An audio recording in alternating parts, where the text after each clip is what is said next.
अगर आपके गुरु का संबंध भगवान स्वामीनारायण नीलकंठ वाणी वाली व्यवस्था से नहीं है, या फिर आपके गुरु अक्षरधाम के एक जागृत संत नहीं हैं, या फिर अगर आपके गुरु अंतिम गुरु नहीं हैं और आप अपना जीवन सफल बनाना चाहते हैं, वास्तविक मुक्ति प्राप्त करना चाहते हैं, तो सबसे पहले आपको अपने दो सबसे बड़े बाधक तत्व या फिर शत्रुओं के बारे में जानना बहुत ज़्यादा ज़रूरी है। अगर आपके गुरुओं का संबंध या फिर आपके खुद का संबंध अक्षरधाम वाली व्यवस्था से नहीं है, तो जो लोग माया में ही रहना चाहते हैं या फिर इस संसार में ही अपनी जड़ें जमाना चाहते हैं, तो वो इस वीडियो से एग्जिट मार सकते हैं, क्योंकि आगे आपको बताया जाएगा कि कैसे आप वास्तविक आध्यात्म की राह पर चल सकते हैं और हाल फिलहाल वर्तमान में आप किस राह पर चल रहे हैं या फिर किस तल में आप सरवाइव कर रहे हैं। सिंपली अगर आप आज से पहले किसी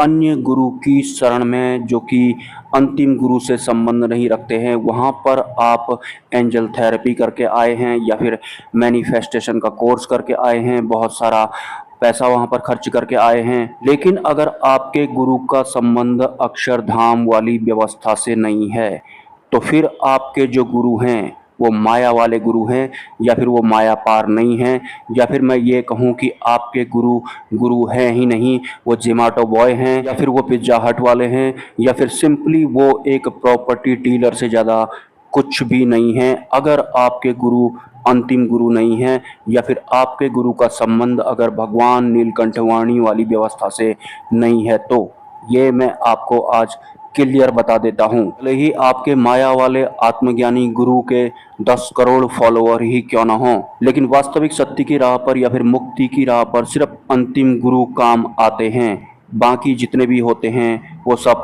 प्रॉपर्टी डीलर होते हैं या फिर वो माया वाले आत्मज्ञानी वगैरह होते हैं। सीधे और सरल भाषा में स्पष्ट शब्दों में आपको ये समझ लेना है। हालांकि आप बुद्धि और मन के तल में हैं, तो सबसे पहले आपके दो शत्रु आते हैं, या फिर सबसे पहले आपको दो तत्वों से अपना पीछा छुटाना है। एक तो आपके जो माया वाले गुरु हैं, इनसे आपको पीछा छुटाना है। दूसरा, आपसे ये सब करवाने वाला जो आपका अहंकार है, इससे आपको पीछा छुटाना है। आपके गुरु जो कि अंतिम गुरु हैं ही नहीं, या फिर जो सिंपली एक पिज्जा हट वाले हैं या फिर जोमैटो वाले हैं या फिर प्रॉपर्टी डीलर हैं, उनसे और आपके अहंकार के बारे में आपको बताना या फिर आपका जान लेना ही आपकी वास्तविक सत्य वाली राह पर शुरुआत है।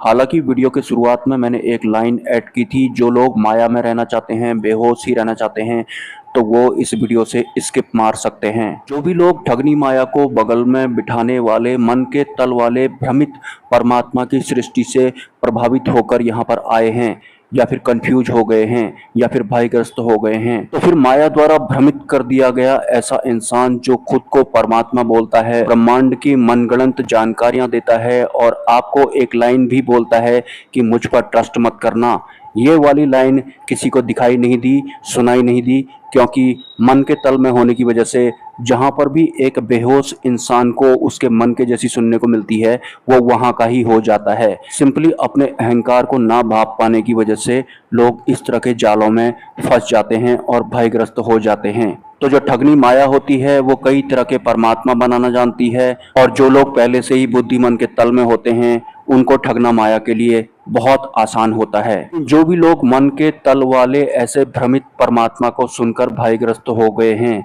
उन्हें तो ये भी नहीं पता है कि जो हमें भय लगता है वो मन के अंदर में ही लगता है। तो मन के तल से भी ऊपर नहीं उठे हैं वो लोग, अहंकार को भी अपने नहीं समझ पाए हैं, जबकि जो वास्तविक परमात्मा होते हैं वो वास्तव में बुद्धि मन के पार होते हैं, माया पार होते हैं, गुणों के भी वो अतीत होते हैं, ब्रह्मा विष्णु महेश के भी वो पार होते हैं। सिंपली अगर हम ऐसे वास्तविक सत्य या फिर परमात्मा की तरफ बढ़ते हैं, तो हम भय के पार हो जाते हैं, क्योंकि हम मन के भी पार हो जाते हैं, बुद्धि के भी पार हो जाते हैं और माया के भी पार हो जाते हैं, या फिर हम अपने अहंकार को ही जान लेते हैं, क्योंकि अनादिकाल से ही माया के ही साथ में चल रहा है, खा रहा है, पी रहा है और शरीर बदल रहा है। और परिवार भोगने वाले इंसान को कभी भी परमात्मा लीड नहीं करते हैं, लेकिन हाँ, ठगनी माया जरूर ऐसे इंसान को नकली परमात्मा बनकर लीड कर सकती है। और जो लोग खुद माया में हैं या फिर बुद्धि और मन के तल में हैं, वो ऐसे नकली परमात्मा से प्रभावित जरूर हो जाते हैं। मुझे बहुत दुख होता है परिवार भोगने वाले ठगनी माया को बगल में बिठाने वाले, खुद को परमात्मा बोलने वाले ऐसे भ्रमित शख्स को एक आम इंसान सुनता है जिसकी पहले से ही हालत खराब है, और उसे ये सुनने को मिलता है कि तुम चाह कर भी अपने दर्द और दुखों से मुक्ति नहीं प्राप्त कर सकते हो, क्योंकि सब कुछ पहले से ही फिक्स होता है। तो इस बीच में कई लोग दयनीय अवस्था से गुजर रहे होंगे और वो बहुत बुरी तरह व्यथित हो गए होंगे, मतलब उनकी आखिरी उम्मीद भी टूट गई होगी।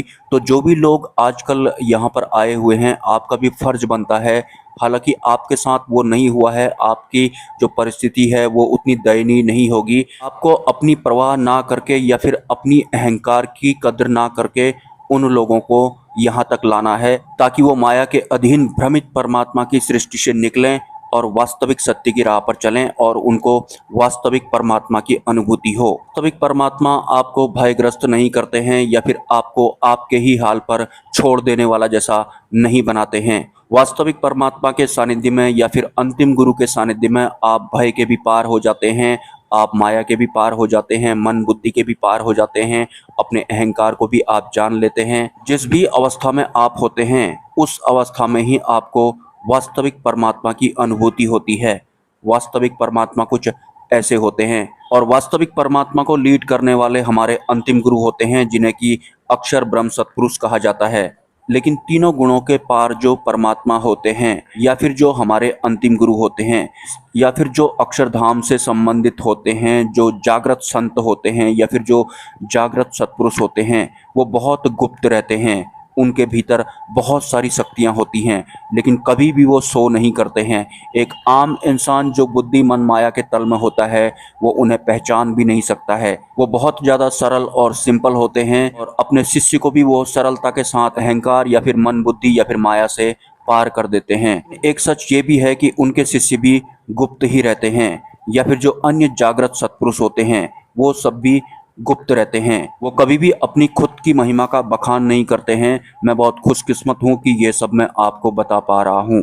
ऐसे ही अक्षरधाम के एक गुप्त जागृत संत की बात अगर मैं आपको बताऊं तो उनका एक बहुत बड़ा लग्जरी होटल है, लेकिन वो हमेशा ये बोलते हैं कि मैं एक छोटा सा ढाबा चलाता हूँ, और व्यवहार में भी वो ऐसे ही होंगे जैसे कि वो छोटा सा एक ढाबा चलाते हों। समझदार को इशारा काफ़ी, बच्चे को गुब्बारा काफ़ी। जहाँ तक बात रही अहंकार की, जो कि आपके इतने करीब होता है या फिर इतने सूक्ष्म रूप में काम करता है कि अपने बारे में ही ये सवाल खड़े कर देगा आपके भीतर से, या फिर आप खुद ऐसा मैसेज करेंगे कि अहंकार नामक कुत्ता मेरा पीछा नहीं छोड़ रहा है, और आपको लगेगा कि आप अपने अहंकार के बारे में किसी दूसरे को बता रहे हैं, जबकि अहंकार ही ये खुद बोल रहा होता है। मतलब अहंकार अपने आप को इतना सेफ रखता है कि ये अपने आप को कोई और बताकर आपको पेश करता है या फिर आपको भ्रमित करता है। सोचिए, जो अहंकार आपको जी रहा है अनादिकाल से, वो खुद ही अपने बारे में ऐसा बोल रहा है कि इस अहंकार नामक कुत्ते से मैं पीछा नहीं छुड़ा पा रहा हूँ, कृपा करके मुझे कोई उपाय बताएं। तो सिंपली आपको ऐसा लगेगा कि अहंकार कोई और है, जबकि खुद अहंकार ही ये बोल रहा है। ये कुछ इस तरह से अपने आप को बचाता है जिसे कि आपको जानना है, वरना आप वास्तविक अध्यात्म वाली राह पर नहीं चल पाएंगे। चलेंगे भी तो आपका सब कुछ यही हड़प रहा होगा। एक दिन आप ये भी कमेंट करेंगे कि मैंने माया की भक्ति तो छोड़ दी और मैं अक्षरधाम वाली व्यवस्था के प्रवचन भी सुन रहा हूँ, लेकिन फिर भी मेरे अंदर कोई परिवर्तन नहीं हुआ। अहंकार के अंदर कोई परिवर्तन होता नहीं है, बुद्धि और मन के तल पर ही होता है। थोड़ा बहुत इंद्रियों वाला सुख इसको मिल जाता है, और उस बीच में ही ये दूसरा ये वाला कमेंट भी जरूर करने वाला है। तो ठगनी माया से भी बड़ा ठगने वाला होता है ये अहंकार, जो कि अनादिकाल से मित्र के रूप में आपको जी रहा है और आपको पता भी नहीं है। ये बहुत ज़्यादा चालाक भी होता है, हालांकि ये बहुत ज़्यादा बेवकूफ़ भी होता है, ये बेहोश भी होता है। ये आपकी तारीफ भी कर देगा, ये आपको अच्छा भी लगवा देगा, बुरा भी लगवा देगा। सिंपली जो अनादिकाल से आपको जी रहा है तो वो सब कुछ ही कर रहा है। ये फिलहाल वर्तमान में आपके साथ में चल रहा है, ये आपका वर्तमान है। टोटल मिलाकर के आप ये समझो कि इस शरीर को जीने वाला, इसकी शारीरिक इंद्रियों का लुत्फ उठाने वाला आपका ये अनादि मित्र अहंकार है, जो कि ठगनी माया से भी ज़्यादा ठगने वाला होता है। इस विषय पर अगर आप कुछ लिखना चाहते हैं तो लिख सकते हैं। मिलते हैं किसी नेक्स्ट वीडियो में। नमस्कार।